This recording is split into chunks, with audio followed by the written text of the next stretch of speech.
I had been secretly in love with my roommate for 2 years when he discovered my secret. Disgusted, he threw me out of the dorm and warned me to stay far away from him. He even allowed his friends to mock and ostracize me.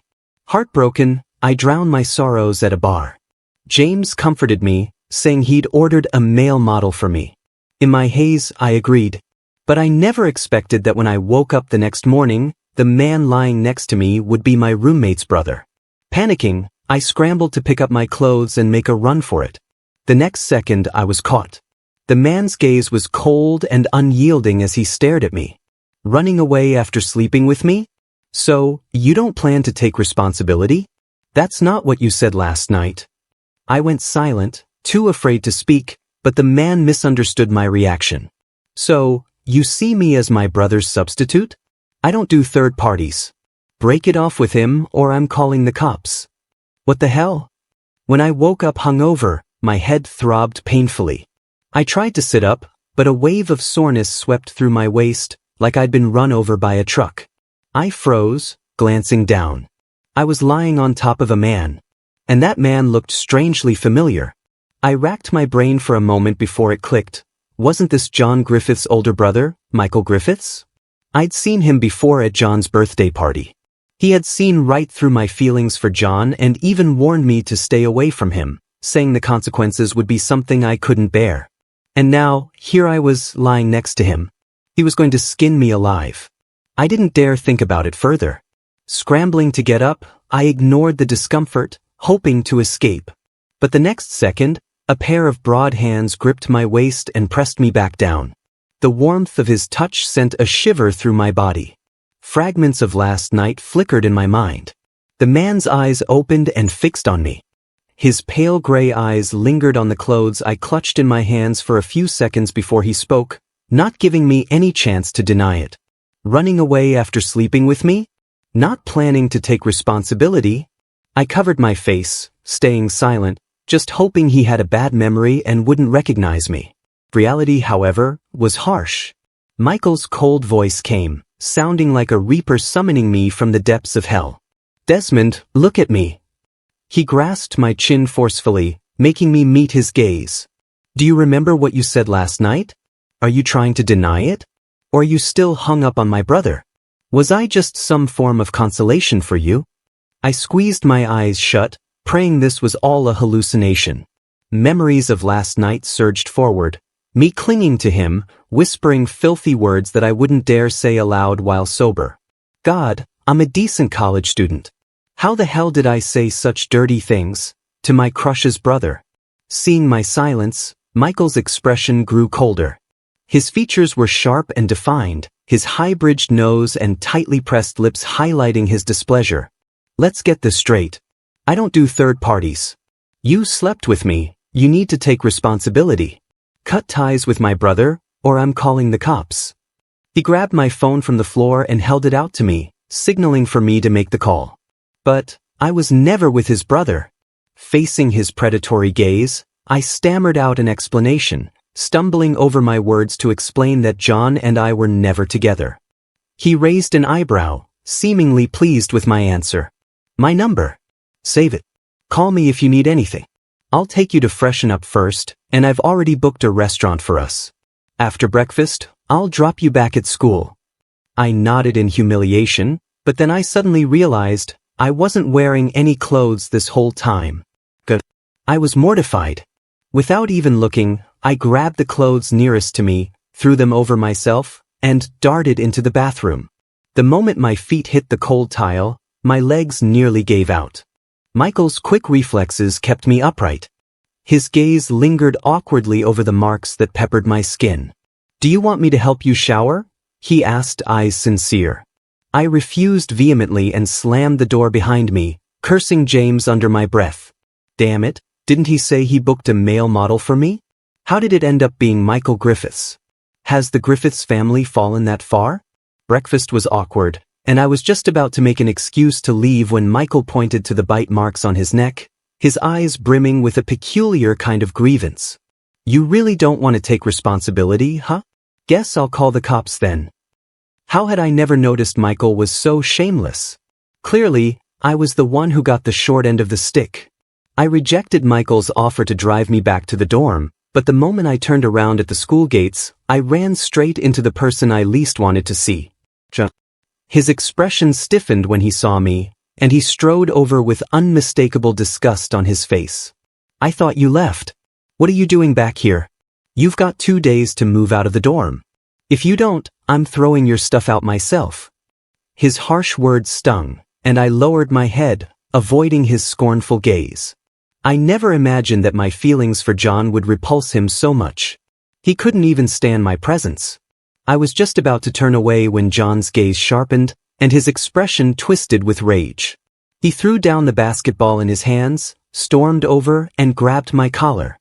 His finger pointed accusingly at the marks on my neck. What is this? Where the hell were you last night? I panicked, trying to shield my neck with my hands, but it was too late.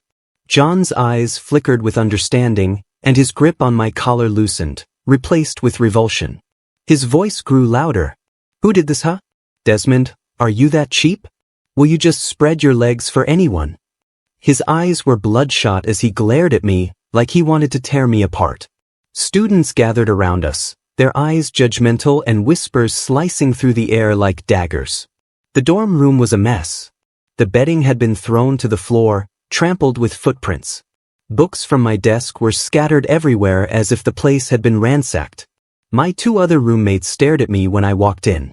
With exaggerated expressions, they pulled out bottles of disinfectant and began spraying the air. Can homosexuality be contagious? Desmond, stay away from me. I heard you guys do it from behind. Isn't it really easy to get AIDS? You don't have it, do you? Don't infect us. We've lived with you for so long. What if we're infected? If I catch something, I swear I won't let you off. Why don't you just move to another dorm? Our little place is too small to accommodate you. Right, John? I turned and locked eyes with John. For a split second, his expression faltered. But the next moment, he turned away, his face blank as he mumbled in agreement. Yeah. At that moment, everything felt pointless. I ignored their venomous words and squatted down to pick up my scattered belongings. If you want me to move out, just say it. There's no need to make such a mess. I'll send you the bill for the damaged items later. Be sure to pay up, or I'll go through legal channels. What the hell? Why should we pay? One of my roommates snapped, only to be cut off by John. We'll pay for the damage, John said, his voice stiff. The other roommate quickly added, but you need to be out by tonight. I didn't respond, just quietly packed up my things. Because most of my belongings were either damaged or missing, I managed to fit everything into a single suitcase. After I finished packing, I took out my phone and started recording, documenting the damage, just in case they tried to deny it later. I also returned all the gifts John had given me over the years, placing them neatly in front of him. John didn't take them, his expression unreadable. I gave those to you. They're yours now. Why are you giving them back? I let out a small "oh" before turning around and dumping everything into the trash can. Glass and ceramics shattered loudly at the bottom of the bin, the sound echoing in the room. It was like the feelings I had for John, shattered and scattered, gone in an instant. Desmond, how dare you? John stormed forward, grabbing my wrist. His eyes were full of shock, and if I looked closely, maybe even a hint of hurt. I gave you all those things. You used to love them. You said you'd keep them forever. How could you just throw them away? I yanked my hand out of his grasp. What you gave me is mine to do with as I please. I treasured them because I liked you. Now that I don't, they're just junk. Now, please move. I need to leave. So eager to move out? Who's going to take you in? Or are you planning to run off to that paramour from last night? His hand tightened on my arm, blocking the doorway. His gaze lingered on the marks on my neck. Get out of my way, I said firmly, shaking off his grip. Explain to me where you were last night. Who were you with? If you get rid of this disgusting habit of liking men, we can still be good friends. You don't even have to move out. As he spoke, his hand reached out to grab my suitcase.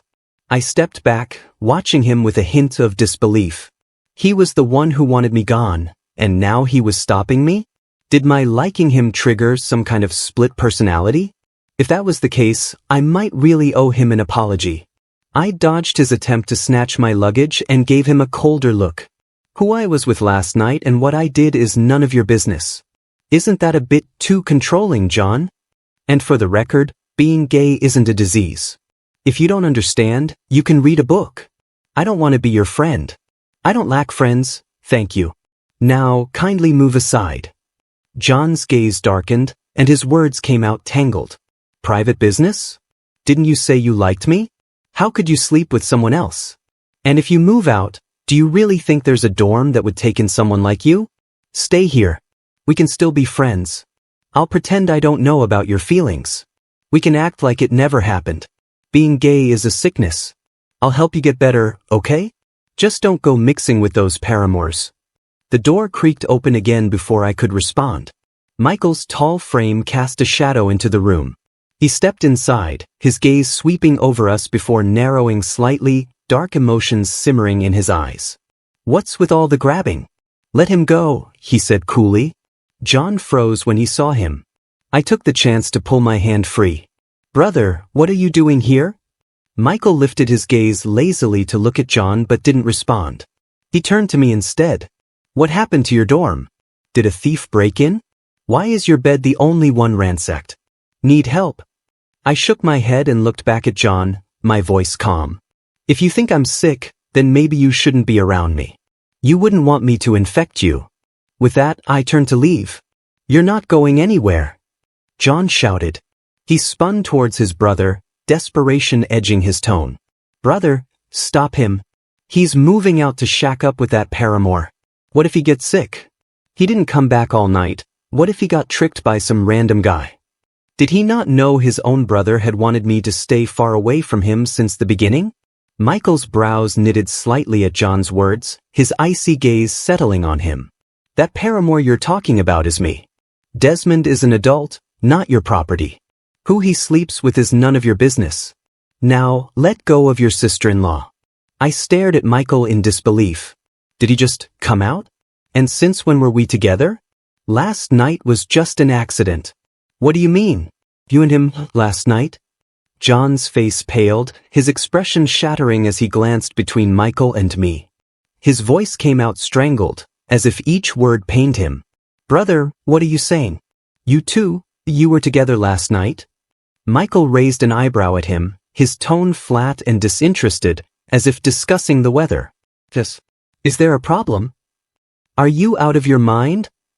John exploded, lunging forward and grabbing Michael by the collar. His eyes blazed with disbelief.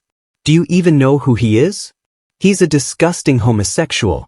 He's been in love with me. Even though I knew John hated gays, hearing him say it like that still hurt. Was my affection for him really so revolting? Slap. The sharp crack of a slap echoed through the room. Michael withdrew his hand, his eyes icy cold as he glared at John. Watch your mouth. John held his cheek, staring at his brother like he was a stranger.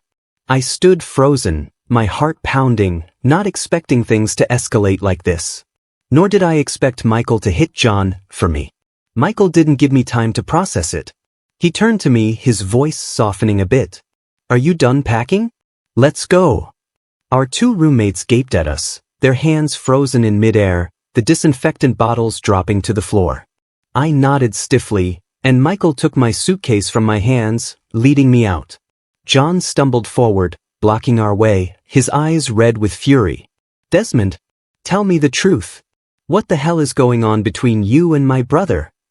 I took a deep breath and met his gaze head-on. It's exactly what you think. We're together. Would you like me to continue? The tension is building up, and the dynamics between Michael, John, and Desmond are getting intense. Michael's voice was low and laced with danger. Desmond, I hate being treated as a replacement. So, he leaned in, his eyes sharp and unyielding. I won't hold it against you for what you had with John before. But from now on, you can only like me. If I find out that while you're with me, you're still thinking about my brother, I won't mind locking you up, making sure you only see me. What? Why did the conversation suddenly become R-rated? I instinctively shrank back. That's not right. Michael ignored my protest. Now kiss me. I froze, my mind blank. He wasn't in any hurry, just watching me silently, as if enjoying my embarrassment. Finally, I shut my eyes, leaned forward, and brushed a light kiss against the corner of his lips. It was over in less than a second. That's it. He raised an eyebrow, clearly unimpressed. Flustered, I glared at him. What? Don't push your luck.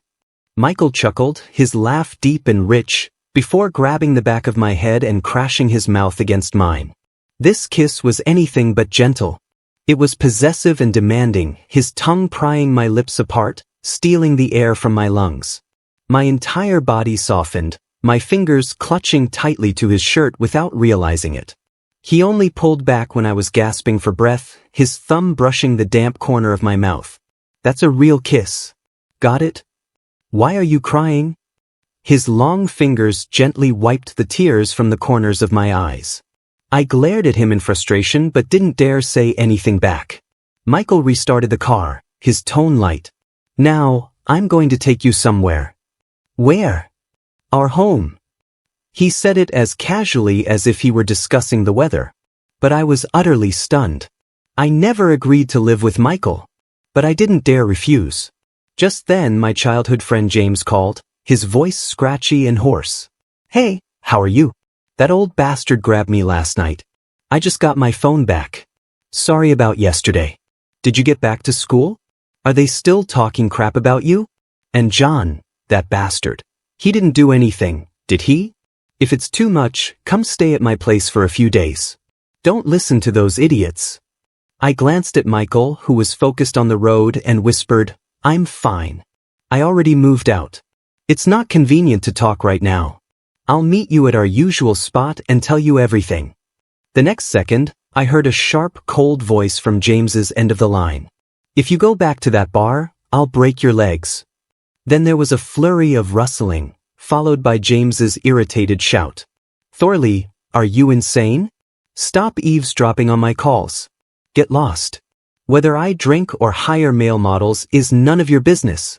If you were a proper ex, you'd act like you were dead and stop showing up, There was a sound of fabric rustling, then the call cut off abruptly. Even with just my imagination, I could tell what had just happened. I suddenly remembered last night, my face heating up. Thorley was James's ex. After Thorley became James's stepbrother, they broke up. But Thorley never accepted it and kept showing up to bother James. I put my phone down and silently lit a candle for James in my heart. I hoped he'd be okay. Michael glanced at me, his gaze deep. You two should stop going to bars so often. You didn't even notice when you were drugged. If Thorley and I hadn't been there for a business meeting, who knows what would have happened to you? I stiffened. Last night, James had said he ordered a male model for me. The guy at the next table came over to chat, but James cursed him off. After I finished my drink, my memory got fuzzy. I thought I just had too much to drink. I didn't realize I'd been drugged. Cold sweat broke out on my back at the thought of what could have happened. The stuff on the school forum is dealt with. No one will dare talk about you again. And if something is out of your sight for even a second, don't eat or drink it. All right, we're here. I grabbed Michael's arm before he could get out of the car. The thought of seeing him every single day made me panic. Maybe I should just stay at a hotel until my new dorm is ready. John doesn't come to this house. You don't need to worry. If you're afraid, I can even transfer the house to your name. That way, if John ever shows up, you can throw him out. And it's close to your school, I can take you back and forth. And if John dares to say anything to you, you tell me. I'll handle it. Michael patted my hand gently, trying to reassure me. Why are you helping me? I thought you hated me, I asked, genuinely confused. Michael gave me a puzzled look. When did I ever say I hated you? You told me before that if I kept following John, you'd make me regret it. I thought you couldn't stand me. That's because I knew John hated gays. I was trying to make you back off before you got hurt. But me? Hate you? Not a chance. From the first time I saw you, I liked you. But you only had eyes for John. But it's fine. Michael leaned in, his eyes locking onto mine. Now you're mine. I'll be by your side, and I'll make up for everything John didn't do for you. If you like his face, well, I look like him, just better. I'm richer than him, and all of it can be yours. I won't insult you in front of others, and I won't throw you out of your home. No one can take you from me." Michael leaned in, his tall figure looming over me, pressing me back against the seat. I thought he was going to kiss me, so I squeezed my eyes shut. Nothing happened. I peeked through my lashes, only to find Michael smirking. Before I could process it, he dipped down and captured my upper lip between his. The seat beneath me was suddenly reclined, Michael's hands firm on my waist and cradling my neck. "No, not here." I tilted my head back, but there was no escape. His arms pulled me closer, engulfing me completely. I didn't even remember when we made it to the bedroom. I only recalled that Michael didn't stop, and he kept demanding if I was trying hard enough this time. When I took too long to respond, he punished me with rougher movements, almost as if he wanted to carve his name into my memory. As my mind drifted, I finally realized that Michael was still getting back at me for calling him just average earlier. Petty as hell. How come that one part of him isn't small at all? I rolled my eyes internally. It wasn't until he sat me up to drink some congee that I felt like I'd returned to life. "Don't be mad, be good. I won't do that next time. Eat something, don't go hungry." Michael had just come out of the shower, wrapped in only a towel.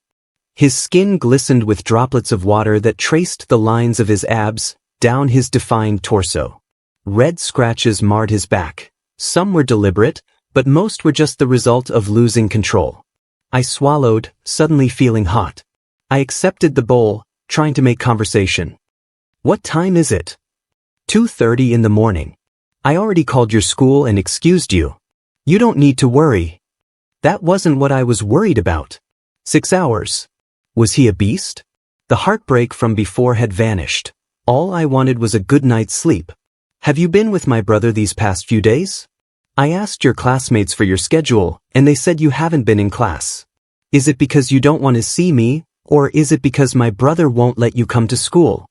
John's voice held a trace of desperation, his eyes rimmed with red, as if he were on the verge of tears. "If you break up with my brother, you like me, right? I can try to accept you. Please don't be with him. Come back, okay? I don't want to lose you." I gave John a baffled look, not understanding what he was trying to accomplish. "My relationship with your brother is fine. You don't like me. You're just used to me being around, taking care of you, keeping you company. You're just used to my presence. Don't say things like that again. You don't like men. If you force yourself to be with me, neither of us would be happy. If you keep coming to find me, I won't come back to school anymore." I threw out that line and returned to the classroom. In truth, I wasn't sure of my own threat. If I didn't come to school, my mom would probably kill me. I was just bluffing. Seeing that John didn't follow me, I finally relaxed. The classmates in the room gave me looks that were hesitant, like they wanted to say something but ultimately chose silence. I saw someone trying to make a post online. My name was mentioned, but no matter how many times he clicked submit, the post wouldn't go through. He tried several times, but each attempt ended in error. The next moment his account was banned. I knew this was Michael's doing. A strange warmth spread through my chest. If at first I was afraid of Michael, now that I'd spent more time with him, I realized he was actually pretty good. Except in bed, everything else he listened to me about. For a long while, John would show up outside my classroom, just watching me from a distance. He never came over to speak. I pretended not to see him. When I was heading home, Michael came to pick me up. John stood not far away watching. His mouth opened slightly, as if he wanted to say something, but in the end he stayed silent. When he saw Michael step out of the car, John turned around and left. His back looked lonely, like a stray dog abandoned in the rain. Michael stood beside me, arms crossed, his eyes sharp with displeasure. Feeling sorry for him? It was as if he would get angry the second I nodded. I quickly averted my gaze. "No. He's flying abroad tonight. Don't look at me like that, he volunteered. I didn't force him to leave. I'm not that petty." Michael's voice was calm. "Are you sure about that?" I raised an eyebrow. Michael cleared his throat, looking away. "It's the weekend tomorrow. James said he wants to see you. How about we grab dinner tonight? I pulled on Michael's tie, and he obediently bent down. I bit his lip gently and whispered. Forced to move in with Michael on the second day, I confessed everything to James. James was thrilled, immediately declaring that he had to meet Michael. Michael's gaze darkened. One hand squeezed my waist, pinning me in place.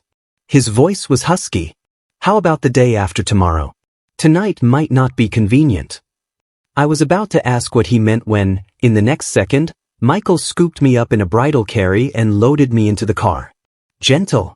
The dinner didn't happen until Sunday. James eyed Michael up and down, then leaned in to whisper in my ear. Damn, you're not losing out. He's even better looking than John. And way more built. But you, wow, aiming for the younger brother and bagging the older one instead? Classic. The thought of John calling me his sister-in-law made James laugh so hard he nearly fell over. You have to live stream it for me when it happens. Ugh, I'm so glad you didn't end up with that prick. I would have nagged you to death if you did. His eyes glimmered mischievously, then landed on the marks on my neck. His eyes went wide. What the hell happened? Did you hit something? In the next second, realization dawned, and he clamped his mouth shut. My face flushed as I looked away, desperate to change the topic. Enough about me.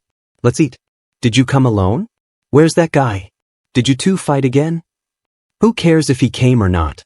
I'd be thrilled if he disappeared from my life forever. Just hearing his name pisses me off. He wants to control everything, who I see, who I talk to. I'm sick of it. Don't even mention him. The door to the restaurant swung open. A tall, beautiful person walked in. Thorley. If I didn't already know who he was, I would have thought he was a woman. His long hair, delicate features, and slender fingers holding an unlit cigarette gave him an almost ethereal beauty. His gaze swept the room, landing on James, and he began walking toward us. Even with just a few steps, Thorley was stopped 3 times by strangers trying to flirt with him. Each time, they walked away dejectedly after glancing back at James and whispering something to Thorley. What are you doing here?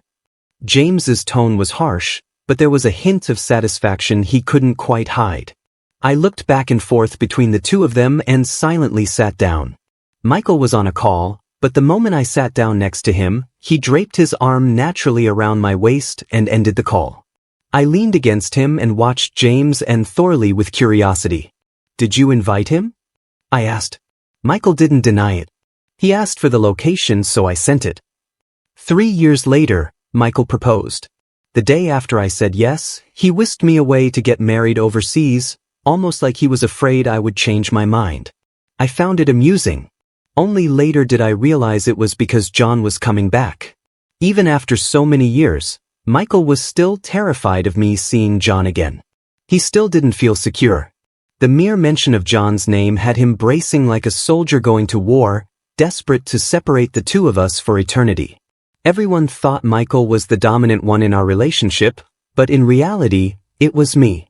I hugged Michael's waist, meeting his confused gaze. Softly and sincerely I whispered, Michael, I love you. In this life, I will only love you. I love you. So, I don't want you to be afraid. When I, Desmond, love someone, I never go back on it. You are not John's replacement. You are you. I love you too. This life, the next, forever, Michael replied, holding me tightly. We rarely said, I love you, finding it too cheesy. We just expressed it with actions. The wedding was grand. Michael's parents were there, and so was John. When I saw John, my heart was calm. The love and hatred had long been washed away by time. I nodded politely as a greeting. John wanted to talk to me privately, but I declined. The past was the past. There was nothing left to say. Michael and I kissed under the cheers and whistles of the guests. We embraced, and only after the wedding ended did John leave. His eyes were red. I watched him for a moment too long, and Michael noticed. That night, I paid for it with a sleepless night. I thought I was going to die. I don't think I want to get married a second time in this life. Extra. Michael's perspective. The first time I saw Desmond was at John's birthday party. He had clearly been drinking. His cheeks flushed a soft pink, and his eyes sparkled as he gazed at John. It was the kind of look that couldn't hide affection, even if it tried. I sat there watching John sprawled on the couch like a dead pig, wondering what on earth Desmond saw in him. Was Desmond blind? Or just hopelessly naive? I knew John was homophobic, and I didn't want to see the kid get hurt. I thought I'd go over and give a quiet warning.